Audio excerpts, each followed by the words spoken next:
Alors, soit que Dieu est infiniment ennuyant, ou soit qu'on on manque de conscience de qui est Dieu véritablement. Entre les deux, il faudrait examiner de conscience. Alors là, l'idée de ce verset-là, justement, Dieu fait des lilas et ces lilas sont Ananda Chinmaya Rasa. Il y a du jus dedans. Là, que tu vois Angelina Jolie là, qui tombe en amour avec Brad Pitt dans le film, là, le monde sont tous excités puis ils vont dépenser des millions de dollars pour ça. Là. C'est tout excitant, cette affaire-là. Mais Dieu, sur son nuage, qui a envoyé son Fils une fois par éternité, pas mal plate comme affaire. Fait que donc, résultat, Angelina Jolie, pas mal plus intéressante que Dieu. C'est ça qui arrive dans ce genre de culture-là. Alors, c'est pour ça que dans une culture un peu plus évoluée, tu mets plus d'emphase sur les infinies qualités de Dieu. C'est pas juste un barbu assis sur un nuage. Il est la source de toute qualité et il les manifeste dans ses lilas, dans ses activités. C'est plus logique, hein? Même si c'est plus logique, on n'est pas habitué parce que ça ne fait pas partie de notre culture. Et comme c'est pas partie de notre culture, comme on a expliqué encore plusieurs fois aujourd'hui, les premiers 7 ans de ton existence, les premiers 11 ans, toutes ces premières années-là, c'est là que tu as tous tes samskars. Quand tu n'as pas ces samskars-là, après ça, ça a l'air bizarre. Si tu dis à ton fils que tu veilles à la porte des amants enchantés, il va te trouver bizarre. Tu dis à ton fils, je m'en vais au bingo, on va dire, c'est correct. Je parle de différence de culture, là. Alors, le principe, c'est si tu n'as pas de samskar, ça a l'air bizarre. Pour faire une réponse courte, si tu n'as pas de samskar, ça a l'air bizarre. Tout ce sur quoi tu n'as pas de samskar, ça a l'air bizarre. Comme vous avez passé de la musique, pour vous autres, ça avait l'air bizarre. J'ai passé à Didi, c'est son numéro 1 depuis pas longtemps, c'est ça qu'elle aime le plus. Puis c'est des samskars différents. Pour vous, c'est juste de l'art bizarre, une musique bizarre. Tandis qu'elle, ça a les samskars pour ce genre de musique-là, mais ça pogne. Et il y a du ananda, il y a du chin, il y a du rasa, il y a un rapport avec la musique. Tu peux pas, quand c'est trop bizarre, tu peux pas avoir de rapport, comme. Je me rappelle quand j'allais chanter dans la rue à Hare Krishna. Le monde qui n'avait jamais vu ça, tu vois ça, c'est comme trop bizarre. Ça n'a aucun rapport. Ça ressort de où, là? Ça sort de... Les ovnis auraient fait quelque chose de moins bizarre que ça. Au moins, un ovni aurait sorti son gun puis tiré partout. Comme un film normal. Mais du monde qui se promène avec des cymbales en chantant les noms de Dieu, bizarre mort. Moi-même, quand je voyais ça, je trouvais ça hyper bizarre. Ah ouais, moi avec, je faisais tout pour éviter ce monde-là. C'est vraiment trop bizarre. Je faisais tout mon possible pour éviter, mais t'as beau faire ton possible pour éviter Krishna, à un moment donné, il t'attrape quand même.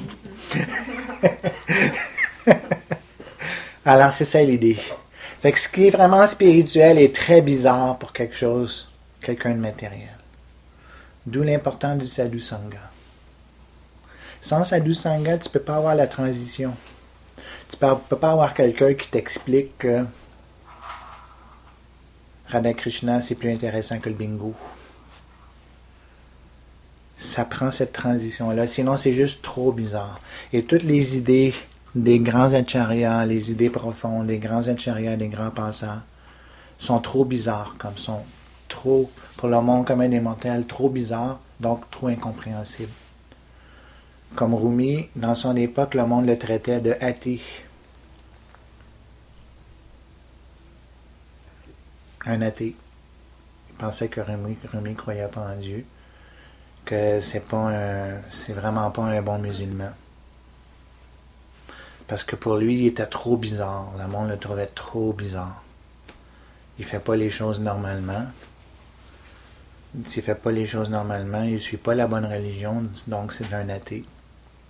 Puis il disait lui-même, ok, je suis un athée, si vous me croyez que je suis un athée, je ne m'ostinerai pas avec vous, c'est vrai. Je m'excuse. Il ne s'ostinait pas avec eux autres, il avait un niveau de conscience trop bas, ce monde-là. Alors, trop bizarre. Pourtant, il était tellement ancré dans leur culture qu'il avait comme passé l'autre bord, tellement profondément ancré dans cette culture-là. Mais le monde ne le comprenait pas. Même chose en Inde, un grand sadhu très élevé, il n'a pas compris. Le monde le prenne pour un fou. Même si l'Inde est la culture la plus spirituelle de toutes, quand quelqu'un est comme trop avancé parmi ces gens-là, ils ne peuvent pas le comprendre. Trop bizarre. Jésus est venu, et qu'est-ce qu'il annonçait? C'était des enseignements trop bizarres. On va le crucifier, ce gars-là. Mais là, tu t'as beau lire les enseignements de Jésus, il n'y a rien de si bizarre que ça. Là. Rien de si compliqué de ça non plus. Alors, c'est ça le principe. Quand tu n'as pas le samskar, ça a l'air bizarre. Mais l'idée, c'est ça. Si on veut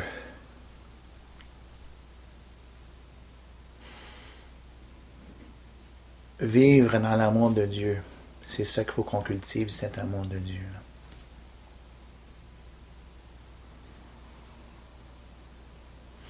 J'ai pas dit si on veut aller dans le monde spirituel, là tu peux avoir comme l'idée de libération. Alors dans la bhakti, c'est au-delà de la libération. Alors si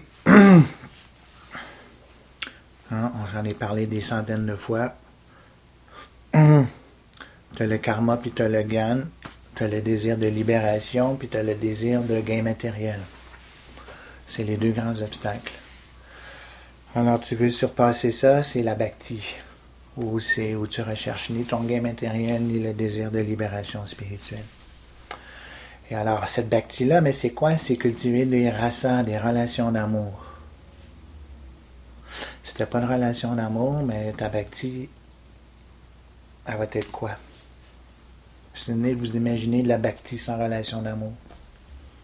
Impossible, là. C'est comme si tu as un auto sans roue. Sans clé pour le démarrer. C'est impossible. Alors, c'est pour ça que, vu qu'il y aura ça, vu qu'il y a relation, mais dans relation, il y a des activités. Et ces activités d'amour-là, mais sont inconnues pour les matérialistes.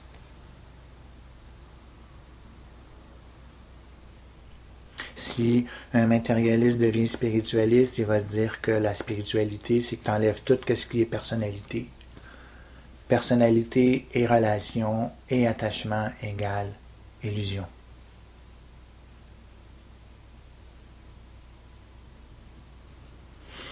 Alors ça rajoute encore le fait que c'est bizarre qu'un Dieu puisse avoir des activités amusantes. Parce que aussi, dans la conception impersonnaliste, c'est que si tu t'amuses, c'est pas du yoga, là. Le yoga, c'est tu fais zazen. Dans la tradition zen du Japon, tu as le shrikanza. Le shrikanza, c'est du zen à sa plus simple expression. Tu t'assois et c'est tout. Il n'y a rien à dire. Il n'y a rien à penser. Il n'y a rien à faire. Aussitôt que tu veux penser quelque chose, tu n'es plus sur la voie. Aussitôt que tu veux dire quelque chose, tu n'es déjà plus sur la voie. Aussitôt que tu veux faire quelque chose, tu n'es plus sur la voie. Tu veux élaborer une théorie, tu n'es plus sur la voie. Tu restes assis. Jusqu'à temps que tu réalises que tu es comme Bouddha.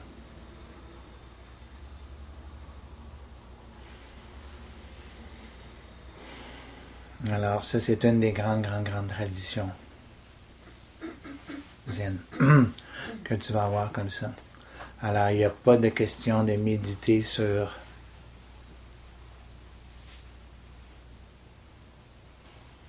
un Dieu qui s'amuse. Même dans le Sri Kanza, ils vont demander, ouais, mais je médite sur quoi quand je suis assis? Pose-toi pas cette question-là. Aussitôt que tu te poses la question, tu es hors de la voie.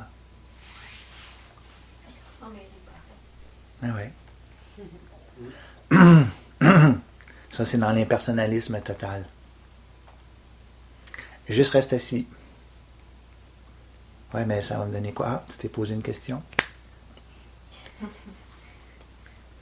Tu es dans la dualité, tu es dans l'illusion. Reste juste assis. Alors, ça, c'est... Le monde se dit, ouais, ça, c'est spirituel, ça. Fait que tu es très loin de méditer sur les rasa lila. Très, très, très, très loin. Alors, dans la culture, par exemple, tu as des cultures. Au moins, ici, dans la culture occidentale, ton Dieu, il a au moins son nuage, puis il a une barbe blanche. Tu as déjà ça. Mais en Chine, tu n'as rien. Il n'y a pas de conception pour la plupart du monde. Pendant bien des siècles, c'est sûr que maintenant, l'humanité n'est plus pareille. Les 100 dernières années, c'est rendu un gros mélangé. La Chine a été conquise par les bouddhistes. Les bouddhistes sont devenus de plus en plus grands dans la Chine. Après ça, les chrétiens sont arrivés. Il a commencé à avoir du théisme quand les chrétiens sont arrivés. Mais avant ça, il n'y avait pas de théisme. Tu n'as même pas cette conception-là pour la plupart du monde. Comme toujours, tu peux les retrouver chez certains des grands saints. Par exemple, Chuang Tzu, qui est un des grands experts du taoïsme, un des grands noms du taoïsme, il va parler de Dieu dans certains de ses écrits. Que Dieu est la source du Tao.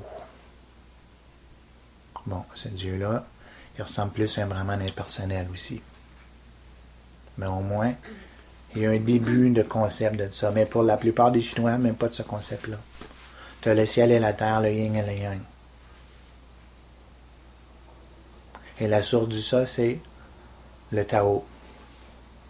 Et le Tao, c'est quoi? C'est le ciel et la terre. Conclusion, le ciel et la terre est la source du ciel et de la terre. Pose-toi pas de questions, travaille fort.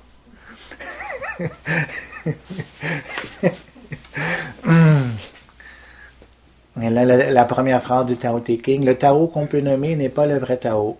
C'est la première phrase. Que là, essaie d'écrire le Tao après cette phrase-là à ce temps. Vas-y. Si tu dis n'importe quoi, je vais te dire c'est pas le vrai Tao. Donc, tu peux pas en parler. Mais là, ici, en Ananda Chinmaya Rasa, les lilas, tu peux en parler à l'infini. Alors, la conclusion, c'est quoi? Tu peux pas parler de ce qui est spirituel, on va juste parler de ce qui est matériel. Hey, la game de baseball hier, ah oui, t'en es allé chez notre garagiste, quelqu'un l'appelle, ah oui, la game, ouais, là, on était trop fort, on a perdu quand même, on voulait pas retourner le lendemain, on ne tentait pas. On notre équipe d'enfants, on avait petit Pierre, petit Paul, là.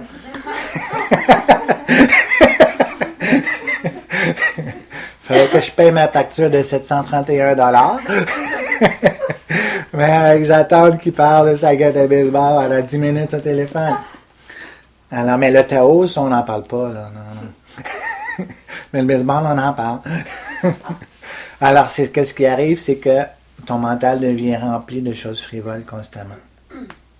Tandis que, dans cette tradition-là, mais là, tu peux parler des choses spirituelles.